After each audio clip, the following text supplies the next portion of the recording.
প্রশংসা, গুণগান, যাবতীয় সেফতোসানা সেই মহান আল্লাহ সুবহানাহু ওয়া তাআলার জন্য, যে মহান আল্লাহ সুবহানাহু ওয়া তাআলা ইচ্ছাতে গরম দেন, যে মহান আল্লাহ সুবহানাহু ওয়া তাআলার ইচ্ছাতেই তিনি শীত প্রদান করেন। শীত ও গরম দেওয়ার মালিক একমাত্র আল্লাহ সুবহানাহু ওয়া তাআলা। আল্লাহ রাব্বুল আলামিনের প্রশংসা করি, যিনি মানুষের প্রয়োজনে কখনো শীত কখনো গরম তিনি দিয়ে থাকেন। শীত যদি না থাকতো গরমের মর্যাদা মানুষ বুঝতো না, গরম যদি না থাকতো শীতের মর্ম মানুষ বুঝতো না। এই জন্য আমরা একটা সময় পার করতেছি যে সময়টা প্রচণ্ড গরম। এই গরমটা আল্লাহ রাব্বুল আলামিনের প্রদত্ত। আল্লাহর প্রশংসা করি যে আল্লাহ রাব্বুল আলামিন দুইটা জিনিস দিয়েছেন। আল্লাহ চাইলে সবসময় একটা অবস্থাতেই রাখতে পারতেন, এটা আল্লাহর ইচ্ছা। কিন্তু যখন মানুষের পরিবর্তন হয় তখন একটা জিনিসের অনুপস্থিতিতে আরেকটা জিনিসের মর্যাদা বুঝতে পারে। তো এটাও আল্লাহকে চিনার অন্যতম একটা মাধ্যম। আল্লাহ সুবহানাহু ওয়া তাআলার প্রশংসা যে তিনি বিপরীত দুইটা জিনিস আমাদেরকে দান করেছেন সকলে অন্তরের অন্তঃস্থল থেকে, সেজন্য আল্লাহর শুকরিয়া আদায় করে বলি আলহামদুলিল্লাহ। সালাত ও সালাম বর্ষিত হোক সেই হাবিবের উপর, যে হাবিব সাল্লাল্লাহু আলাইহি ওয়াসাল্লাম প্রচণ্ড গরম 48-50 ডিগ্রি গরম সেলসিয়াস তাপমাত্রা গরমের দেশে আল্লাহ রাব্বুল আলামিন তাকে প্রেরণ করেছিলেন, কিন্তু তিনি ঈমান থেকে বিচ্যুত হন নাই। তিনি ঈমানের উপর অটল ছিলেন। তার সাহাবীরা ঈমান থেকে সামান্যতম বিচ্যুত হয় নাই। অত গরমের মধ্যে এখন তো মুকাইয়্যিফ, এসি, সব কিছুতে এসি, এত সুন্দর সিস্টেম, তখন আল্লাহ সুবহানাহু ওয়া তাআলা তাদেরকে দিয়েছিলেন না। নবী সাল্লাল্লাহু আলাইহি ওয়াসাল্লাম সাহাবীদের যুগে এটা ছিল না। এটা আল্লাহ সুবহানাহু ওয়া তাআলার পক্ষ থেকে একটা নিয়ামত, বর্তমান তারা পেয়েছে যেটা সাহাবীরা পায় নাই। কিন্তু তৎকালীন যুগের ঈমান ছিল অনেক মজবুত, অনেক শক্তি। বেলাল ইবনে রাবাহ রাদিয়াল্লাহু তাআলা আনহু, তিনি তাকে প্রচণ্ড গরমের মধ্যে মরু প্রান্তরে শুয়ে তাকে শাস্তি দেওয়া হয়েছে, কিন্তু শুধু এইটা বলার জন্য, বলো লা ইলাহা ইল্লাল্লাহ, এটার বিপরীত বলানোর জন্য। কিন্তু তিনি আহাদ আহাদ, এক আল্লাহ একক, ঈমানের উপর অটল ছিলেন। আল্লাহ রাব্বুল আলামিন অতি শীত, অতিবৃষ্টি, অনাবৃষ্টি, গরম ইত্যাদি সবকিছু আল্লাহর পক্ষ থেকে আমাদের পরীক্ষা স্বরূপ। আল্লাহ রাব্বুল আলামিন কুরআনুল কারীমে এই গরমের বিষয়ে, কুরআনুল কারীমে মানুষকে স্মরণ করে দেওয়ার জন্য বলছেন, ফান্নারু জাহান্নামা আশাদ্দু হাররা লাউ কানু ইয়াফকাহুন। এই দুনিয়ার এই গরমটা, দুনিয়ার এই গরমে অতিষ্ঠ মানুষের জীবনযাপন, এই বেশপা গরমে অতিষ্ঠ মানুষ অসহ্য হয়ে যাচ্ছে। প্রিয় ভাইরা আমার, আল্লাহ বলছেন ফান্নারু জাহান্নাম আশাদ্দু হাররা, জাহান্নামের আগুন আরো বেশি কঠিন। দুনিয়ার আগুনের চাইতে জাহান্নামের আগুন 70 গুণ বেশি। আল্লাহু আকবার। তাহলে সেই আগুন কত ভয়াবহ! আল্লাহ কোরআনে শুধু বললেন ফান্নারু জাহান্নামা আশাদ্দু হাররা। এই গরমকে ছোট্ট মনে হবে, এই গরমকে গরম মনে হবে না। যখন আপনি জাহান্নামের গরমের কথা চিন্তা করবেন, এই গরমটা সহ্য করতে পারতেছেন না, যে গরমটা জাহান্নামের আগুনের গরমের তুলনায় 70 ভাগের 1 ভাগ, 70 ভাগের 1 ভাগ, অথচ এই গরমটাই আমরা সহ্য করতে পারতেছি না। তাহলে আমরা যে পাপে নিমজ্জিত, যে পাপ করে যাচ্ছি, যে পাপ, জীবনটা ভরপুর পাপ, পা থেকে মাথা পর্যন্ত গোটাটাই পাপ, পাপে পরিপূর্ণ সমাজ, পারিবারিক ব্যবস্থা, রাষ্ট্র ব্যবস্থা, নিজের ব্যক্তিগত জীবন, একাকী জীবন, প্রত্যেকটা জায়গায় পাপ আর পাপ। এই পাপের কারণে যখন আল্লাহ রাব্বুল আলামিন আমাকে আপনাকে জাহান্নামে দিবেন, তখন আমরা কিভাবে সহ্য করব? আল্লাহ, তুমি আমাদেরকে দুনিয়ার এই গরম আমাদেরকে দিলেও আল্লাহ জাহান্নামের গরমে আমাদেরকে নিক্ষেপ করো না। আল্লাহ জাহান্নামের আগুনে আমাদেরকে নিক্ষেপ করো না। আল্লাহ জাহান্নামের আগুন থেকে তুমি আমাদেরকে বাঁচিয়ে দিও। আল্লাহ, তুমি পাপ, আমাদের পাপের কারণে যে এই গরম দিয়েছো, আল্লাহ এই গরমটা তুমি, এই শীত ও গরমের মালিক আল্লাহ, তুমি আমাদের পাপের দিকে না তাকিয়ে, তুমি রহমতের দিকে তাকিয়ে আল্লাহ তুমি গরমগুলাকে স্বাভাবিক করে দাও, জনজীবনকে তুমি স্বস্তি দান করো। আল্লাহ রাব্বুল আলামিন, তুমি রহমান, তুমি রহিম, তুমি দয়ালু, তুমি মেহেরবান, তুমি দয়ালু মেহেরবান, তোমার দয়া দিয়ে আমাদেরকে আবৃত করে নাও। প্রিয় ভাইয়ের আমার, খুতবার আজকের বিষয় যেটা আলোচনা করব সেদিকে যাই। প্রারম্ভিক সেটা হলো, আমি যে আজকে বিষয়টা আলোচনা করব সেটা হলো পাপ ও পাপীর পরিণাম ও ভয়াবহতা। আল ইথম, পাপ, পাপ কাকে বলা হয়, পাপ কি জিনিস, পাপের কি ভয়াবহতা, এই বিষয় নিয়ে আজকের আলোচনা। পাপ, আল ইথম ওয়া আথারুহা আলাল মাআসি, পাপ এবং পাপীর উপর কি ভয়াবহ পরিণতি। আসুন, পাপ কাকে বলা হয়? আমরা সাধারণত পাপ যদি ডিকশনারির প্রতি লক্ষ্য করি তাহলে দেখতে পাবো পাপ শব্দটার আরবি কয়েকটা। পাপ আমরা বাংলাতে বলি পাপ, বাংলারও অনেক।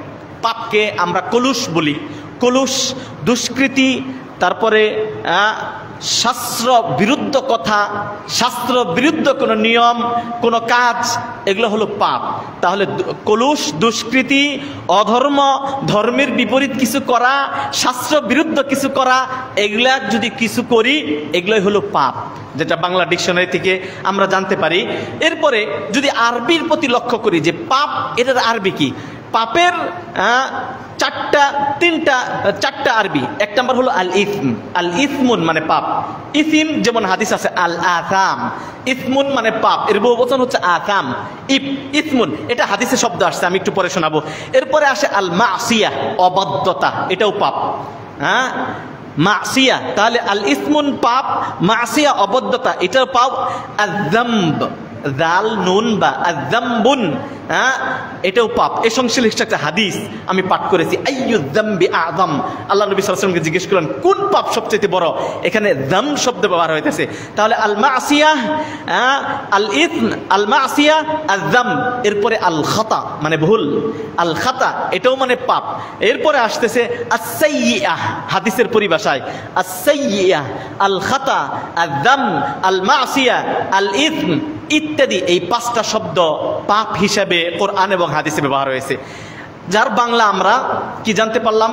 কলুষ, দুষ্কৃতি, শাস্ত্র বিরুদ্ধ কথা, ধর্ম বিরুদ্ধ কথা, এগুলো হচ্ছে পাপ। এখন পাপ কাকে বলা হয়? এটা তো শাব্দিক অর্থে পাপ পাইলেন, পারিভাষিকভাবে পাপ কাকে বলা হয়? আল্লাহ নবী সাল্লাল্লাহু আলাইহি ওয়াসাল্লামকে প্রখ্যাত সাহাবী যিনি জিজ্ঞেস করলেন, ইয়া রাসূলুল্লাহ, সুইলা রাসূলুল্লাহ সাল্লাল্লাহু আলাইহি ওয়াসাল্লাম আনিল বিররি ওয়াল ইসম। আল্লাহ নবী সাল্লাল্লাহু আলাইহি ওয়াসাল্লাম কে জিজ্ঞেস করা হলো, কারণ পাপের আমি যতই সংজ্ঞা দেই, নবী সাল্লাল্লাহু আলাইহি ওয়াসাল্লাম এর মুখ থেকে নিঃসৃত যে সংজ্ঞাটা, যে কি বলে নবী সাল্লাল্লাহু আলাইহি ওয়াসাল্লাম যাকে পাপ বলেছেন, যাকে গুনাহ বলেছেন, তো ওইটাই হলো সর্বাধিক সংজ্ঞা, ওর চাইতে বড় উপরে সংজ্ঞা হয় না। তাহলে পাপ কাকে বলা হয়? নবীর মুখের ভাষা থেকে আমরা পাপটা শুনে আসি। পাপ কাকে বলা হয়? সুইলা রাসূলুল্লাহ সাল্লাল্লাহু আলাইহি ওয়াসাল্লাম আনিল বির, আনিল বিররি ওয়াল ইসমি। নবী সাল্লাল্লাহু আলাইহি ওয়াসাল্লামকে বীর মানে পুণ্য, মানে পাপের বিপরীত বীর। পাপের বিপরীত হলো পুণ্য, পাপ এবং পুণ্য। পাপ এবং পুণ্য দুই সম্পর্কে নবী সাল্লাল্লাহু আলাইহি ওয়াসাল্লামকে জিজ্ঞেস করলেন। নবী সাল্লাল্লাহু আলাইহি ওয়াসাল্লাম উত্তর দিয়ে বললেন, আল বিররু হুসনুল খুলুক, পুণ্য হলো উত্তম চরিত্র। তাহলে নেক কাজ, ভালো কাজ, যেটার সওয়াব আশা করেন, এটা কি? হুসনুল খুলুক, এটা হলো পুণ্য। নেকির কাজ, ভালো কাজ, সেটা কি? হুসনুল খুলুক। হুসনুল খুলুক কি? উত্তম চরিত্র। প্রিয় ভাইয়ের আমার, এটা যদি আপনি মনে করেন আপনি পুণ্য করতে চান, তাহলে আপনার চরিত্র ভালো করতে হবে, ক্যারেক্টার, আখলাক, যেটার অন্য আরবিতে আখলাক। আল বিররু হুসনুল খুলুক, খুলুক আখলাক। নবী সাল্লাল্লাহু আলাইহি ওয়াসাল্লাম এর চরিত্র ছিল এত সুন্দর, এত ভালো, যে সাত আসমানের আরশে আজিম থেকে স্বয়ং আল্লাহ নবীর চরিত্রের, নবীর আখলাকের প্রশংসা করে সূরা আল কালামের মধ্যে, সূরা নুনের মধ্যে বলছেন, নুন ওয়া ইন্নাকা লাআলা খুলুকিন আযীম। হে নবী, তোমার চরিত্র মহান চরিত্রের অধিকারী। সুবহানাল্লাহ। এই জন্য প্রিয় ভাইরা আমার, পুণ্য কাকে বলা হয়? উত্তম চরিত্রকে। নেকি কাকে বলা হয়? উত্তম চরিত্রকে। ভালো কাজ কাকে বলা হয়? উত্তম চরিত্রকে। এই জন্য একজন মুসলিমের সবচেয়ে মুসলিম হওয়ার আগে, নবুয়ত প্রাপ্তি হওয়ার আগে, নবী রিসালাত প্রাপ্তি হওয়ার আগে তার মধ্যে যেটা ছিল সেটা কি? হুসনুল খুলুক, উত্তম গুণ, উত্তম গুণ, উত্তম ক্যারেক্টার, গুড ক্যারেক্টার ছিলেন তার। তিনি এতটা আমানতদার ছিলেন, এতটা চরিত্রবান ছিলেন যে তিনি যখন ছোট, তখন যখন কাবাগর নির্মাণ করা হয়, কাবাগর নির্মাণ করা হয়, ওই সময় নবী সাল্লাল্লাহু আলাইহি ওয়াসাল্লাম সহযোগিতা করেন। মানে ছোট বাচ্চারা কাবাগর নির্মাণের জন্য পাথর নিয়ে এসে দেন, নবী সাল্লাল্লাহু আলাইহি ওয়াসাল্লামও ওই পাথর নিয়ে এসে দেন। তার চাচা অন্যরা কাবাগর নির্মাণ শুরু করেন। নবী সাল্লাল্লাহু আলাইহি ওয়াসাল্লামের পাথর নিয়ে আসার কারণে কাঁধে দাগ পড়ে যায়। হ্যাঁ মাথায় দাগ পড়ে যায়। তো ছোট মানুষ, এই জন্য যে মানে তার লজ্জাস্থানটা ঢাকার জন্য যে প্যান্ট অথবা ইজার লুঙ্গি বা যেটাই পরানো ছিল, তার চাচা ওইটা খুলে ছোট মানুষ মাথায় দিয়ে দিছে, যে ওইটা মাথায় দিয়ে যদি পাথর আনা হয় তাহলে দাগটা পড়বে না। নবী সাল্লাল্লাহু আলাইহি ওয়াসাল্লামের প্যান্ট অথবা লুঙ্গি অথবা ইজার যেটাই বলি, মানে যেটা নবী সাল্লাল্লাহু আলাইহি ওয়াসাল্লামের পরনে ছিল, লজ্জাস্থান আবৃত ছিল, ছোট বালক ছোট মানুষ, ওইটা খোলার সাথে সাথে উনি সেন্সলেস হয়ে গেছেন। হ্যাঁ, কারণ তিনি উত্তম চরিত্রের, তিনি রেসালাত হবেন, রেসালাত প্রাপ্ত হবেন, নবী হবেন। তার চরিত্র এতটা ভালো, তার চরিত্র এতটা ভালো, তিনি নবুয়ত প্রাপ্তির আগে তিনি গোটা আরব বিশ্বের কাছে আল আমিন মানে আল আমিন নামে তিনি প্রসিদ্ধ পেয়েছিলেন। প্রিয় ভাইরা আমার, এই জন্য পুণ্যের যদি কোনো কাজ দেখেন, আপনাকে ক্যারেক্টার ওয়ালা হতে হবে, চরিত্রবান হতে হবে। চরিত্র আপনার স্ত্রীর কাছে এক চরিত্র, আপনি মানুষের কাছে আরেক চরিত্র, এইটা না। বরং একজন মুমিন যদি ভালো কাজ করতে চায়, পুণ্যের কাজ করতে চায়, নেকির কাজ করতে হয়, তার চরিত্র দেখেন, তার আখলাক দেখেন। নবী সাল্লাল্লাহু আলাইহি সাল্লামকে জিজ্ঞেস করা হলো পুণ্য কি, নেকি কি? আমি আর আপনি বুঝি নেকি হলো এই যে জুমার নামাজে আসছেন, নেকির কাজ, তাই না? তাহাজ্জুদ পড়বেন, নেকির কাজ। নবী সাল্লাল্লাহু আলাইহি সাল্লাম বললেন নেকি হলো আল বির, নেকির কাজ হলো হুসনুল খুলুক, উত্তম চরিত্র। অতি দুঃখের বিষয়, আজকে আমরা মুসলমান, কিন্তু নবী সাল্লাল্লাহু আলাইহি ওয়াসাল্লামের যে চরিত্র, এই চরিত্র আমাদের মাঝে নাই। এই চরিত্র নবী সাল্লাল্লাহু আলাইহি ওয়াসাল্লামের রেখে যাওয়া চরিত্র, যেটা আল্লাহ রাব্বুল আলামিন ঘোষণা দিলেন, এই চরিত্র আমাদের মাঝে নাই। এই জন্য প্রিয় ভাইয়েরা আমার, আমরা যদি দেশ সংস্কার করতে চাই, আমরা যদি যে যত স্বৈর শাসক আসুক, আবার আসবে আবার যাবে, কিন্তু আপনার আমার কোনো পরিবর্তন যদি না হয়, আমার আখলাকে যদি পরিবর্তন না আসে, আমার তাহলে আসলেও সত্যিকার অর্থে কোনো সংস্কার হবে না। আল্লাহ রাব্বুল আলামিন এই জন্য আগে তৎকালীন যুগের সাহাবীদের চরিত্র দেখে অমুসলিমরা মুসলমান হতো। একজন মুসলিমের মূল চরিত্র দেখে, তার মুআমালা, তার লেনদেন, উত্তম চরিত্র দেখে ইসলামের দিকে ধাপিত হতো, জিজ্ঞেস করতো তুমি কোন ধর্মের। এক সুন্দর ঘটনা, মদিনায় সেই দূর দূর থেকে, ইয়ামান থেকে, সিরিয়া, শাম থেকে এসে ব্যবসার দুইটা জায়গা ছিল, একটা মক্কা এবং মদিনা। তখন এই উটে করে বিভিন্ন জায়গায় করে বিভিন্ন জিনিসপত্র নিয়ে এসে বিশ্বের অন্যতম দুইটা বাজার ছিল, মানে এটা বিশ্ববাজার। যেমন বর্তমান যুগে বিশ্ববাজার ধরেন সিঙ্গাপুর, দুবাই, এগুলো বিশ্ববাজার। ধনীরা বড় বড় বিজনেস করতে ওখানে যায়। তৎকালীন যুগে তো আর এই দুবাই ছিল না, তৎকালীন যুগে তো আর সিঙ্গাপুর ছিল না। তৎকালীন যুগে এই ব্যবসার মূল দুইটা কেন্দ্র ছিল, সেটা হলো সিরিয়া, শাম থেকে বিভিন্ন এই ভোগ্য পণ্য, বিভিন্ন জিনিস নিয়ে মানুষ বেচা কিনা ব্যবসা করতো মক্কা এবং মদিনায়। মদিনাতে বিভিন্ন ধর্মের মানুষ যে ব্যবসা করত, তো ব্যবসা করতেছে এক ব্যবসায়ী, দেখেন চরিত্র দেখে মানুষ মুসলমান হয়। এই জন্য নবী সাল্লাল্লাহু আলাইহি ওয়াসাল্লাম নবুয়ত প্রাপ্তির আগে আল্লাহ রাব্বুল আলামিন তার উত্তম চরিত্র তাকে দিয়েছেন। প্রিয় ভাইরা আমার, এক সাহাবী ব্যবসা করতেছে, সে কিছু বস্তার মধ্যে কোনো জিনিস নিয়ে এসে বিক্রি করতেছে। এখন দেখে সন্ধ্যা পর্যন্ত তার শুধু বিক্রি হচ্ছে। তার পাশেই বস্তাতে সেম আরেকজন বিক্রি করতে নিয়ে বসে আছে, তার 1 কেজিও বিক্রি হয়নি। ওই গম অথবা আটা অথবা চাল অথবা খেজুর নিয়ে আসছে, তাহলে আমার 2 মণ বস্তার 1.5 মণ শেষ, আর অল্প কিছু আছে, আর আমার পাশের ব্যবসায়ী তার কিছুই বিক্রি হলো না।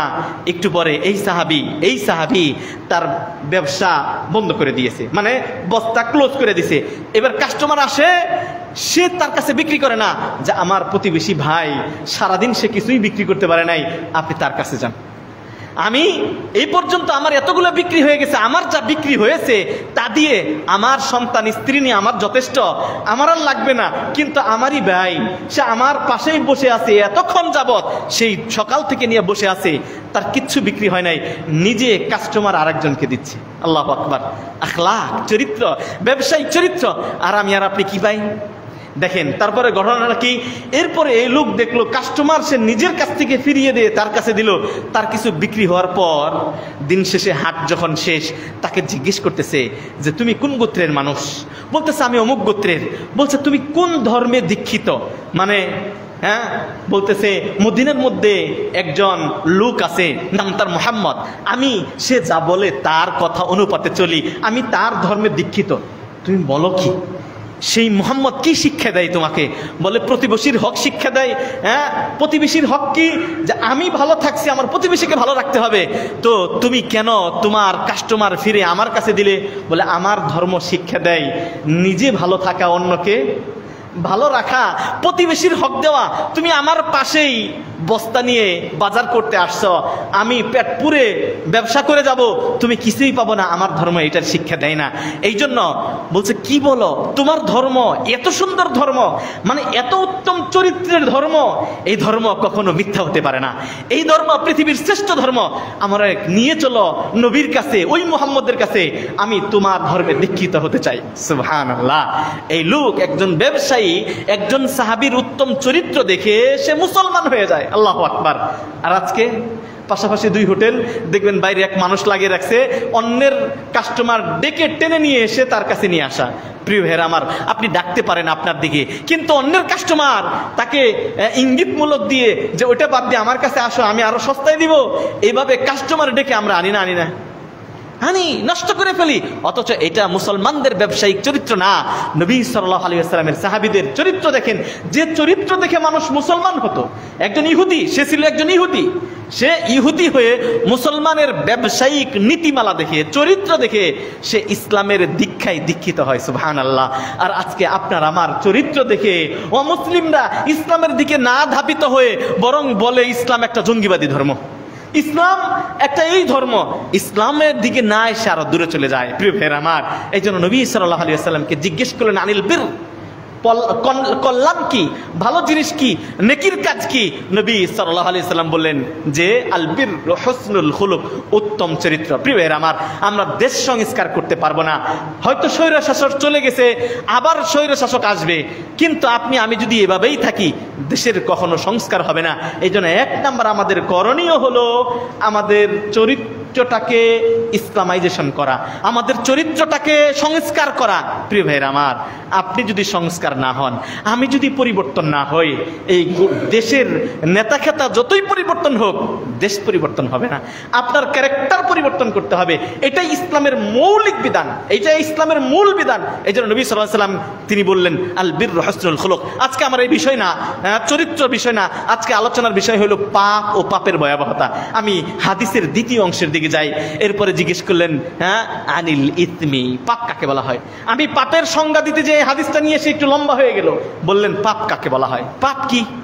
আমরা মনে করবো নামাজ পড়ে না সে পাপী, এটা পাপ, যাকাত দেয় না সে পাপ, এটাই তো পাপ, তাই না? আমরা স্বাভাবিক এটাকে মনে করি। নবী সাল্লাল্লাহু আলাইহি ওয়াসাল্লাম পাপের সংজ্ঞা দিলেন ভিন্নভাবে। হাদিসটি মুসলিমে বলছেন আল ইসমু মা হাকা ফি নাফসিক, আল ইসম পাপ, মা হাকা ফি নাফসিকা, নাফস মানে অন্তর, হাকা ফি নাফসিকা তোমার অন্তরে যেটা সংশয় সৃষ্টি করে ওটার নাম পাপ। নবীর কথায় আবার বলি, পাপ কাকে বলা হয়? আল ইসমু, পাপ হলো মা হাকা ফি নাফসিক, যেটা তোমার অন্তরে সংশয় তৈরি করে, সন্দেহ তৈরি করে। কিভাবে? আরেকটু ব্যাখ্যায় যাব। আল ইসমু মা হাকা ফি নাফসিক ওয়া কারিহতা আইয়াতলি আলাইহিন নাস, কারিহতা তুমি অপছন্দ করো, আইয়াতলি আলাইহিন নাস মানে এমন একটা কাজ করছো যে কাজটা মানুষ জানুক, এটা অপছন্দ করো। মানে কোনো কাজ যদি আপনি গোপন রাখতে চান আর যদি মনে করেন এই কাজটা যদি মানুষ জানে তাহলে কেমন দেখা যায়, তাহলে বুঝতে হবে ওই জিনিসটা কি? পাপ। নবী সাল্লাল্লাহু আলাইহি সাল্লাম পাপ বুঝাইলেন, পাপ হলো মাহা, দুইটা জিনিসের নাম, মাহা কাফি নাফসিক ওয়া কারিহতা আইয়াতলি আলাইহিন নাস। পাপ দুইটা জিনিস, একটা আপনার অন্তরে সংশয় তৈরি করে দিবে, এটা কি ভালো না মন্দ, এই কাজটা ঠিক না বেঠিক, তখনই বুঝতে হবে ওটা কি, ওটাই পাপ। যখন কোনো কাজ সংশয় তৈরি করে দিবে বুঝতে হবে ওটা কি? পাপ। এটা একটা কমন কারণ কি জানেন? এই অন্তরটা কার দেওয়া? আল্লাহ সুবহানাহু ওয়া তাআলার দেওয়া। এই অন্তরে যেটা কলবে সালিম, সব অন্তর না, যে অন্তরটা আল্লাহ রাব্বুল আলামিন আপনাকে দিয়েছেন ওই অন্তরে কোনো পাপ ছিল না। পৃথিবীতে প্রত্যেকটা অন্তর, এবং কি একটা হিন্দু, একটা খ্রিস্টান, একটা বৌদ্ধ, একটা কাফেরের অন্তরটাও পরিস্ফুটিত অন্তর আল্লাহ রাব্বুল আলামিন দেয়। মানে সুন্দর সাদা ধবধবে একটা হৃদয় আপনাকে দেয়। এই হৃদয়ের মধ্যে কোনো হিংসা বিদ্বেষ থাকে না, এই হৃদয়ের মধ্যে কোনো কলুষ থাকে না, পাপ থাকে না। এই জন্য দেখবেন একটা ছোট বাচ্চা এই কাঁদতেছে, এই হাসতেছে, বন্ধুর সাথে ঝগড়া পাচ্ছে, দুইটা বাচ্চা দেখবেন ঝগড়া পাচ্ছে, মিনিটের মধ্যেই চেঞ্জ, আবার দুইজনে খেলা করতেছে। কারণ কি? ওর যে হৃদয়, ওর যে কালবে সালিম, ওর ভিতরে হিংসা বিদ্বেষ নাই, বাচ্চা বাচ্চা শেষ। এই জন্য দেখবেন হাদিসে আসছে জান্নাতে কারা যাবে জানেন? কুলুবুহুম কুলুবুত তাইর, পাখিদের অন্তরের ন্যায় যাদের অন্তর, ওই হৃদয় জান্নাতে যাবে যাদের হৃদয়টা কেমন? পাখির হৃদয়ের মতো, পাখির অন্তরের মতো, পাখির কলবের মতো। পাখির কলব কেমন? পাখির কলব কালকে কি খাবে ওটা চিন্তা করে জমা করে 6 মাসের জন্য, তাই না? পাখির কলব সে কখনো চিন্তা করে না কালকে কি খাবে। আমি বুঝি সে কিচিরমিচির করতেছে, কিন্তু আসলে সে কিচিরমিচির করে না। সে কি করে? আল্লাহ সুবহানাহু ওয়া তাআলার জিকির করে, সে ভরসা করে আল্লাহর উপর। এই জন্য ইবনে উমরের একটা হাদিস, লাউ আন্নাকুম তাওয়াক্কালুনা হাক্কা তাওয়াক্কুলি, তোমরা যদি আল্লাহর উপর ওভাবে ভরসা করতে যেভাবে পাখি ভরসা করে, লা রাযাকাকুম কামা ইয়ারযুকুত তাইর তাগদু খিমাসান ওয়া তারুহু বিতানান। আল্লাহর উপর পাখির মতো ভরসা যদি তোমরা করতে, তাহলে পাখি যেমন রিজিক প্রাপ্ত হয়, সকালবেলা বাসা থেকে বের হয়ে যায়, ফজরের সালাত পড়তে বের হবেন, দেখবেন বিভিন্ন গাছ গাছালির মধ্যে পাখি কিচিরমিচির করতেছে, অথচ মানুষ তখন নাক ডেকে ঘুমাচ্ছে। ইল্লা মার রাহিমা রব্বু, যাদেরকে আল্লাহ হেদায়েত দিয়েছেন, ফজরের নামাজ পড়ে একটু হাঁটতে বেরিয়েছেন, দেখবেন পাখিরা আল্লাহর জিকির আজগার করে। ও জানে না সকালে কোথায় নাস্তা করবে, দুপুরে কি খাবে, রাতে কি খাবে, ও জানে না। কিন্তু ইবনে ওমর বললেন, তোমরা যদি পাখির মতো ভরসা করতে, মানে তোমরা যদি পাখির মতো আল্লাহর উপর ওভাবে ভরসা করতে, পাখি যেমন তাগদু খিমাসান ওয়া তারুহু বিতানান, সকালবেলা খালি পেট নিয়ে যায়, বিকালবেলা আবার পরিপূর্ণ পেট নিয়ে আসে, খাওয়ায় কে? আল্লাহ সুবহানাহু ওয়া তাআলা। কিন্তু আপনার আমার ভরসা ওভাবে আল্লাহর উপর নাই। প্রিয় ভাইয়ের আমার, এই পাখিদের মতো যদি আল্লাহর উপর ভরসা করি, মানে একজন মুমিন তাওয়াক্কুল আল্লাহ করবে, আল্লাহর উপর ভরসা করবে, পরিপূর্ণরূপে ভরসা করবে, সামান্য কোনো মাখলুকের কাছে কোনোদিন কারোর উপর ভরসা করবে না। এরকম যদি ভরসা করে, আল্লাহ আপনার সাথেই থাকবেন। দেখেন ইব্রাহিম আলাইহিস সালাতু ওয়াস সালামকে যখন আগুনে দেওয়া হয়, তখন তিনি কি বললেন? জিবরিল আমিন এসে বলেন যে আপনি যদি বলেন আমি আপনাকে সাহায্য করতে পারি। তিনি কি বললেন? হাসবুনাল্লাহ, একটাই বাক্য বললেন, হাসবুনাল্লাহ, আল্লাহ আমার জন্য যথেষ্ট। তুমি জিবরিল আমিন হয়েছে কি হয়েছে? তোমরা আমার ভরসা করতে হবে, আমার রব নাই। আল্লাহু আকবার। ভরসা দেখছেন ইব্রাহিম আলাইহিস সালাতু ওয়াস সালামের? এই জন্য আগুন তাকে পোড়াতে পারে নাই, তার ভরসার কারণে। আল্লাহু আকবার। আগুন তার নেচার হলো পুড়িয়ে দেওয়া, জ্বালিয়ে দেওয়া, সরকার করে দেওয়া। এই আগুন ইব্রাহিম আলাইহিস সালাতু ওয়াস সালামের ভরসার উপর, মানে তার ঈমানের ইয়াকিনের উপর, তার ভরসার উপর আগুন পানি হয়ে গেছে। আল্লাহু আকবার। আমরা সেই ভরসা করব। প্রিয় ভাইরা আমার, বলছিলাম ওয়াকারিহতা আইয়াতুলি আলাইহিন নাস, পাপ কাকে বলা হয়? একটা অন্তরে সংশয় সৃষ্টি করবে। নাম্বার 2, এমন কাজ করবেন যে কাজটার মানুষ যদি জেনে যায় কেমন হবে, তাহলে বুঝতে হবে ওটার নাম পাপ। তাহলে আমরা পাপ কাকে বলা হয়? অন্তরে সংশয় সৃষ্টি করে এমন জিনিস মানুষ জেনে যাবে, জেনে গেলে মনে খারাপ হয়ে যাবে, এমন প্রত্যেকটা জিনিসের নাম পাপ। এই জন্য কলব বলছিলাম, কলব ওই অন্তর। আবার আপনি একটা ভালো জিনিস কেউ মনে করবেন, মানুষ যদি জানে কি বলবে, এটা না। কালবে সালিম, যে অন্তর আল্লাহ রাব্বুল আলামিন আপনাকে দিয়েছেন, ওই অন্তর দিয়ে, অর্থাৎ আল্লাহ প্রদত্ত সঠিক কালবে সালিম অন্তর দিয়ে যদি আপনি চিন্তা করেন, যদি দেখেন আমি এই কাজটা করলাম, এটা তো ভালো না, আমি ফেসবুকে এই জিনিসটা দেখতেছি, এটা যদি আমার পাশের মানুষ দেখে, আমার মা যদি দেখে। যুবক ভাইরা, একটা জিনিস দেখতেছেন, ওই জিনিসটা কি আপনার মায়ের সাথে দেখতে পারবেন? আপনার বাবার সাথে দেখতে পারবেন? আপনার এলাকার মসজিদের ইমামের সাথে দেখতে পারবেন? যদি এমন জিনিস আপনি দেখেন যে অন্য মানুষের সাথে তো এটা দেখা যাবে না, বলবে তুমি এটা কি দেখো, তাহলে এই সংশয়, এটার নাম হলো পাপ। প্রিয় ভাইয়ের আমার, পাপ কয় প্রকার? পাপ কয় প্রকার? প্রধানত পাপের ব্যাপারে আল্লাহ রাব্বুল আলামিন কোরআনুল কারীমে বলছেন পাপ 2 প্রকার, একটা সাগীরা আর একটা কাবীরা, একটা ছোট পাপ আর একটা বড় পাপ।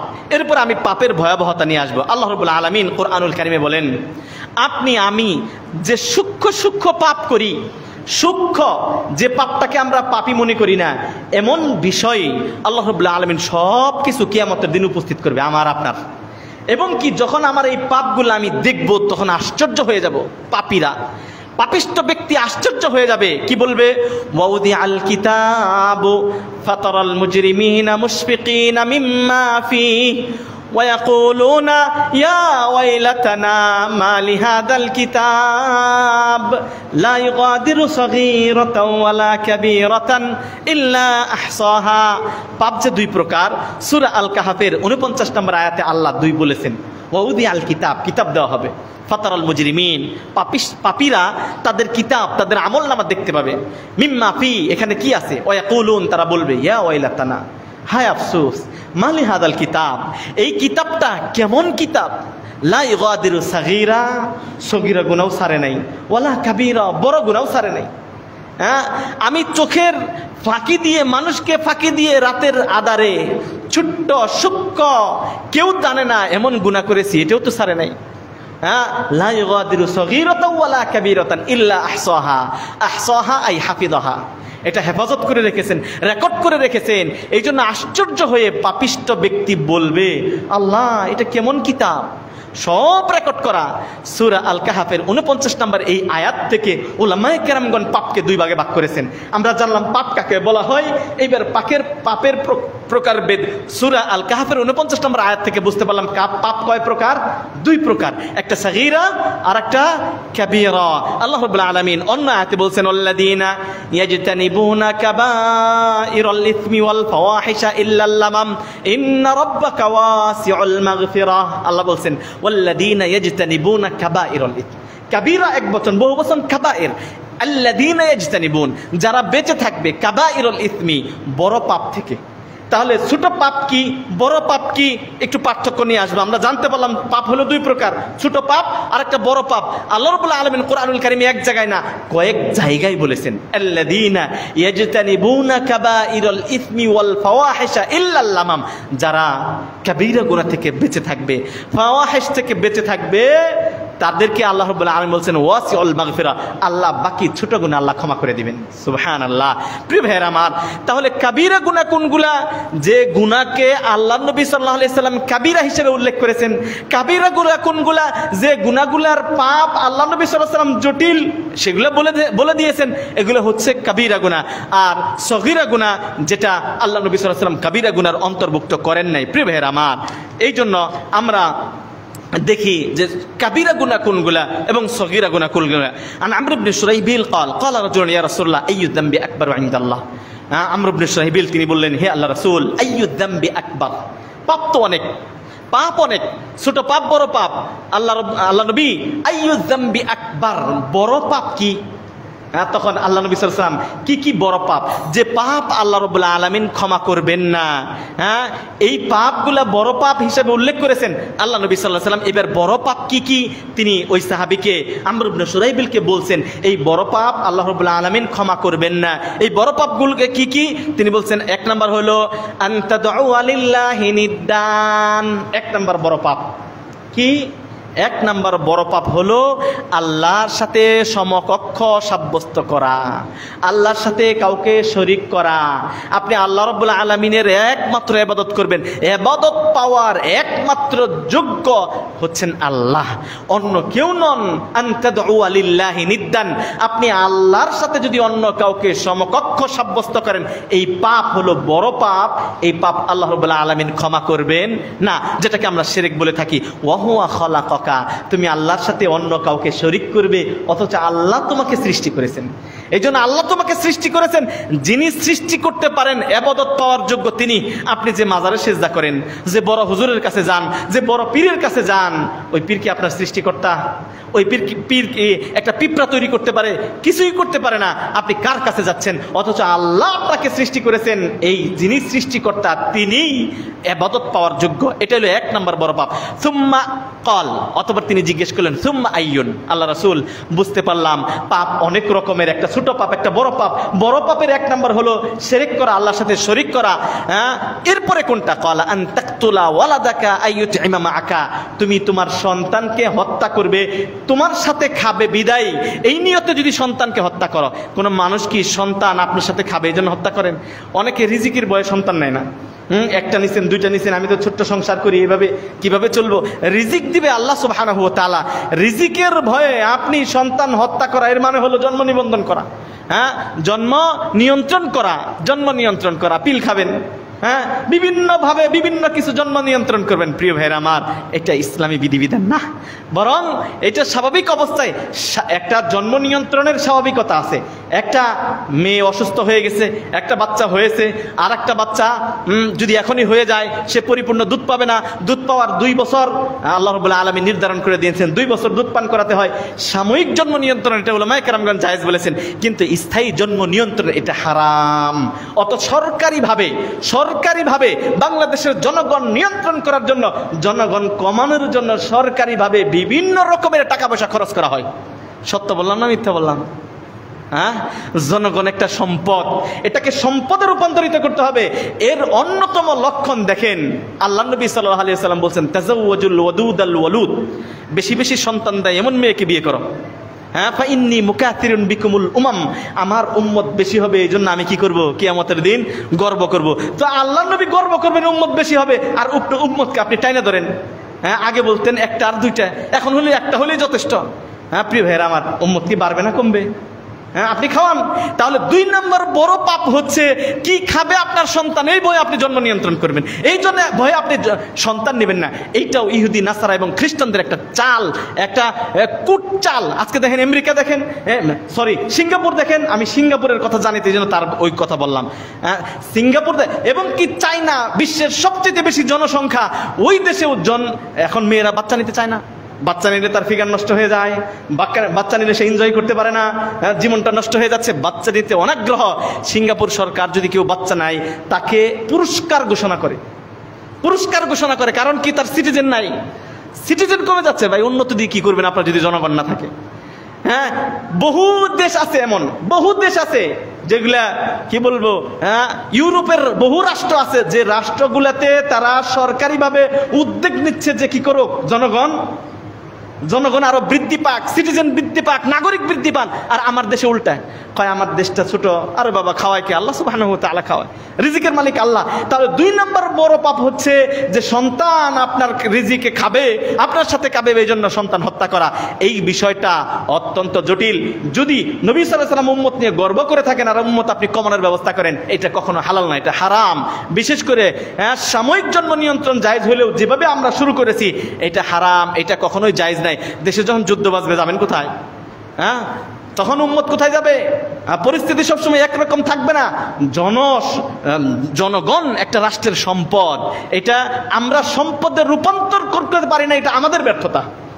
জনগণ একটা দেশের সম্পদ। আপনি দেখেন যেখানে মাত্র $1,500 বিলিয়ন চলে আসছিল, আপনার রাষ্ট্রীয় কি বলে রিজার্ভ যেটা চলে আসছিল, শুধুমাত্র বাংলাদেশ এর রিজার্ভ এখন $24,000 বিলিয়ন, মানে হুট করে $9,000 বিলিয়ন বাইরে গেল। এটা কই থেকে আসলো? ওই যে জনগণ এদেশে চলে না থাকে, বিদেশ থেকে যত রেমিটেন্স পাঠাচ্ছে সরকারকে সহযোগিতা করার জন্য। এই জন্য বিদেশি ভাইদেরকে ধন্যবাদ। আপনার দেশের জনগণ যদি বেশি না হইতো, আপনি বিদেশে পাঠাতে পারতেন না। জনগণ সম্পদ। সুতরাং প্রিয় ভাইরা, আলোচনা ওইটা না। সুম্মা ক্বালা, এরপরে কোনটা? আল্লাহ রাসূল। তাহলে আমরা 2টা জিনিস বড় পাপ, একটা হলো আল্লাহর সাথে শিরক করা, 2 নাম্বার সন্তানকে হত্যা করা। ক্বালা আনতুজানিয়া বিজালিলাতি জারিকা, তুমি তোমার পড়শির, তোমার পাতাবশীর, পড়শির, পাড়া প্রতিবেশীর, তোমার পাশের মানুষের, প্রতিবেশীর স্ত্রীর সাথে জিনা করবে, এটা হলো বড় পাপ। ফাআনজারাল্লাহু আযজা ওয়া জাল্লা, এই 3টা বিধানের মানে বড় পাপ, যে প্রতিবেশীর স্ত্রীর সাথে খারাপ কাজ করা, এইটা একটা আল্লাহর সাথে সমকক্ষ সাব্যস্ত করা, সন্তানকে হত্যা করা, এই 3টা বড় পাপ। পাপ অনেক। নবীকে জিজ্ঞেস করলেন পাপ কি? পাপের একটা সংজ্ঞা পেয়েছেন। এরপরে পাপ কয় প্রকার? আমরা সূরা আল কাহাফের 49 নম্বর আয়াত থেকে বুঝিয়েছি পাপ কয় প্রকার। 2 প্রকার, একটা সগীরা, একটা কাবিরা। সগীরার গুনার আলোচনায় আমি যাই নাই, কাবিরার গুনার আলোচনাতে যে একটা হাদিস আপনাদের সম্মুখে আলোচনা করতে যে 3টা বড় পাপের কথা বললাম। এরপরে আল্লাহ রাব্বুল আলামিন আলামিনের একটি আয়াত নাজিল করে এই হাদিসের প্রেক্ষাপটে আয়াত পাঠ করলেন, ওয়াল্লাযীনা লা ইয়াদউনা মা'আল্লাহি ইলাহান আখার ওয়া লা ইয়াকতুলুনান নাফসাল্লাতী হারামাল্লাহু ইল্লা বিল হাক্কি ওয়া লা ইয়াজনুন ওয়া মান ইয়াফআল যালিকা ইয়ালকা আতামা। সূরা আল ফুরকানের 67 নম্বর আয়াতে আল্লাহ রাব্বুল আলামিন বলেন, এই আয়াতে আল্লাহ আবার কাবিরা গুনাহ কথা বলছেন, ওয়াল্লাযীনা লা ইয়াদউনা মা'আল্লাহ, মুমিনদের কিছু গুনাহবলীর কথা বর্ণনা করতে যে বলছেন মুমিন তারাই, আল্লাযীনা লা ইয়াদউনা মা'আল্লাহ, যারা আল্লাহর সাথে অন্য কাউকে আহ্বান করে না, শরীক করে না, ওয়ালা ইয়াকতুলুনান নাফসাল্লাতী হারামাল্লাহ, এবং তাদেরকে হত্যা করে না যে হত্যা আল্লাহ নিষেধ করেছেন, এমন হত্যা কেউ করে না। তাহলে হত্যা করা এটা কি অপরাধ? ছোট অপরাধ না বড় অপরাধ? বড় কবিরা গুনাহ কাকে বলা হয়? সূরা আল ফুরকানের 67 নম্বর আয়াতে আল্লাহ বললেন, একটা হলো আল্লাহর সাথে সমকক্ষ সাব্যস্ত করা, 2 নম্বর ওয়ালা ইয়াকতুলুনান নাফসাল্লাতী হারামাল্লাহু ইল্লা বিল হাক্কি, মুমিন কখনো অন্যায়ভাবে হত্যা করতে পারে না। এই আয়াত বড় কবিরা গুনার বর্ণনা করতে যে এই পয়েন্টে কিছু কথা যুবক এবং এই দেশের মানুষদেরকে না বললেই নয়। আজকে বর্তমানে যেভাবে চলছে অরাজকতা, অনিয়মতান্ত্রিকতা, আজকে গতকালকের একটা ঘটনা হৃদয় বিদারক, বড় কঠিন। সাবধান হয়ে যান যারা কথা শুনতেছেন, আল্লাহর কাছে জবাব দিতে পারবেন না।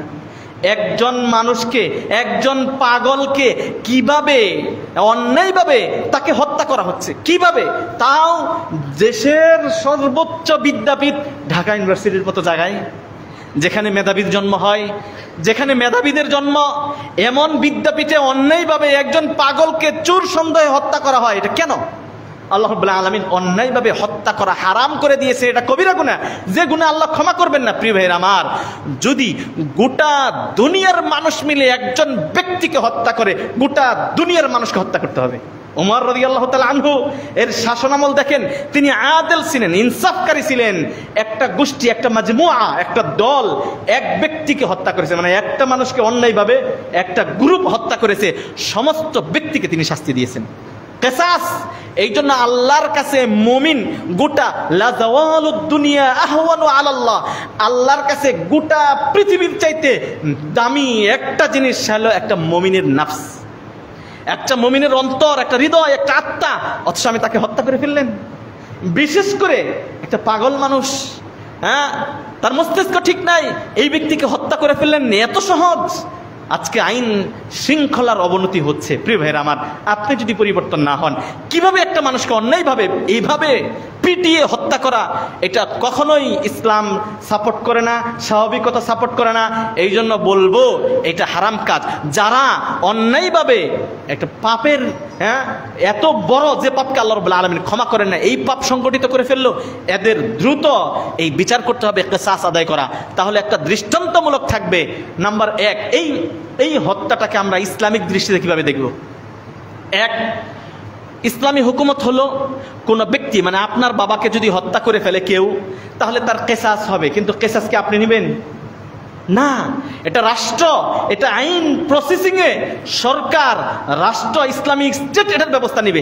কিন্তু আমার বাপকে আপনি মারছেন, আমি আপনাকে মারলাম, এটা তো অরাজকতা, এটা তো বিচার না। বিচারিক সিস্টেমে আসতে হবে, বিচারিক সিস্টেমে কিসাস বাস্তবায়ন হবে, মানে আল্লাহর আইন বাস্তবায়ন হবে আইনের মাধ্যমে, বিচার বহির্ভূত না। একজন ব্যক্তি, একজন পাগল, মস্তিষ্কহীন, নবী সাল্লাল্লাহু আলাইহি ওয়াসাল্লাম বলছেন রুফিয়াল কালাম আন সালাসা, 3 ব্যক্তির কাছ থেকে কলম উঠে গেছে। কলম উঠে গেছে মানে তার পাপ নাই কোনো। 3 ব্যক্তি, একজন পাগল যদি কোনো মানুষকে হত্যা করে ফেলে, তাহলে তার কি নাই? কোনো বিচার নাই। একজন পাগল, একজন শিশু, একটা মাজনুন, আনিস সবি, আর একটা হলো যে অজ্ঞান, অচেতন। 3 ব্যক্তির কাছ থেকে আল্লাহ কলম উঠিয়ে নিয়েছেন, মানে তার পাপ পুণ্য কিছুই নাই। এই যে আজকে পাপ এবং পুণ্যের আলোচনা করলাম, তার পাপও নেই, তার পুণ্যও নেই। একটা পাগল আর একটা সবি, ছোট বাচ্চা যদি নেকি করে পিতামাতা পাবে, কিন্তু তার নাই, এই জন্য সবই। আর একটা হলো অচেতন ব্যক্তি, অজ্ঞান ব্যক্তি। একজন পাগল, যার থেকে আল্লাহ নিজে কলম উঠিয়ে নিয়েছেন। মানে পাগল যদি পাগলামি করে কোনো মানুষ হত্যা করে ফেলে, কোনো জীবজন্তু নষ্ট করে ফেলে, সম্পদ নষ্ট করে ফেলে, তার কি নাই? কোনো বিচার নাই। এটা আল্লাহর আইন, এটা আল্লাহ ব্যবস্থা করে দিয়েছেন, কারণ সে তো সুস্থ মস্তিষ্কে করে নাই। আজকে পাগলকে যিনি আল্লাহ ক্ষমা করে দিলেন, এই পাগল মস্তিষ্কহীন মানুষ তাকে পিটিয়ে কিছু মেধাবী অসাধু চক্র এই দেশের এই ব্যবস্থাটা করলো, এটা মেনে নেওয়া যায়? কশ্চিন কালেও নয়, এটার দ্রুত বিচার করতে হবে। আর যেহেতু সংস্কার আসতেছে, প্রত্যেকটা জায়গায় সংস্কার হতে হবে, অর্থাৎ কোন জনগণ যেন জনগণের বিচার না করে। আল্লাহ রাব্বুল আলামিন এই সূরা আল ফুরকানের 67 নম্বর আয়াতে বলছেন, ওয়াল্লাযীনা ওয়ালা ইয়াকতুলুনান নাফসাল্লাতী হারামাল্লাহ ইল্লা বিল হাক্কি। প্রিয় ভাইরা আমার, আয়েশা সিদ্দিকা রাদিয়াল্লাহু তাআলা আনহা তিনি বলছেন, রাসূলুল্লাহ সাল্লাল্লাহু আলাইহি ওয়াসাল্লাম বলছেন, ইয়া আয়েশা ইয়াকি ওয়া মুহকারাতিয যুনুব, হে আয়েশা তুমি পাপকে ছোট করা থেকে বেঁচে থাকো। ইয়াকি ওয়া মুহকারাতিয যুনুব, আমরা অনেক সময় পাপকে বড় পাপ মনে করি না। বড় পাপের কিছু কথা বললাম, ছোট পাপের কিছু বর্ণনা দিয়েই খুতবার আলোচনার এটি টানছি। আয়েশা সিদ্দিকাকে বলছেন, আয়েশা জীবনে কোনো দিন কোনো পাপকে ছোট মনে করবে না। আমরা অনেক সময় মনে করে থাকি, একটু গান দেখলাম, একটু বাজনা করলাম, এরপরে আর করবো না। একটা মহিলার দিকে একটু দেখলাম, একটা বেগানা এক মেয়ে যাচ্ছে, একটু দেখলাম, একবার তাকাইলে কি গুনাহ হয়?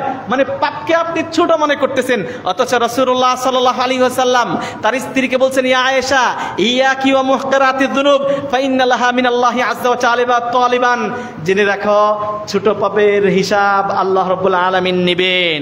এরপরে আব্দুল্লাহ ইবনে মাসউদের একটা বিখ্যাত কথা, তিনি বলছেন, ইন্নাল মুমিনা ইয়ারা যুনুবাহু কান্নাহু কাঈদু তাহতি জাবাল ইয়াখাফু আইয়াকা আলাইহি। আব্দুল্লাহ ইবনে মাসউদ বলছেন, মুমিন কখনো কোনো পাপকে ছোট করে দেখে না, বরং মুমিন কোনো পাপকে দেখে কান্নাহু কাঈদু তাহতি জাবাল, যেন সে পাহাড়ের নিচে বসে আছে।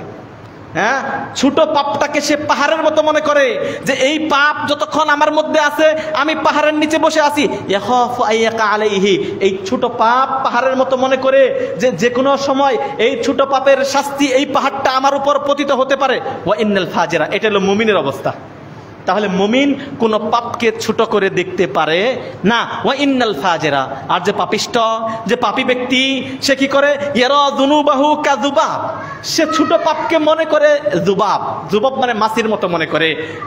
আলা আনফিহি, নাকের উপর একটা মাছি বসে হাত দিয়ে তাড়িয়ে দিলেন, সে পাপটাকে এরকম ছোট মনে করে। অথচ আব্দুল্লাহ ইবনে মাসউদ বলছেন যে মুমিন কখনো পাপকে ছোট করে দেখতে পারে না।